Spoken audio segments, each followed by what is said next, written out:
پھر مسئلہ کیا ہے؟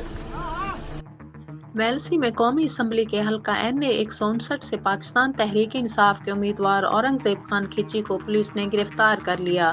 ویلسی سے ہمارے بیورو چیف کاشف چغتا کی رپورٹ کے مطابق صوبائی اسمبلی کا حلقہ PP 235 سے پاکستان تحریک انصاف کے ٹکٹ ہولڈر جہاں زیب خان کھچی کو پولیس نے گرفتار کر لیا۔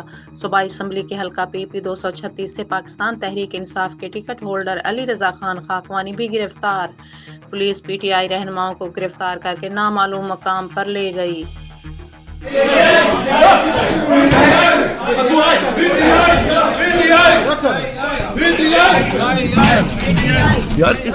کیا وجہ یہ نہیں چلے گا یہ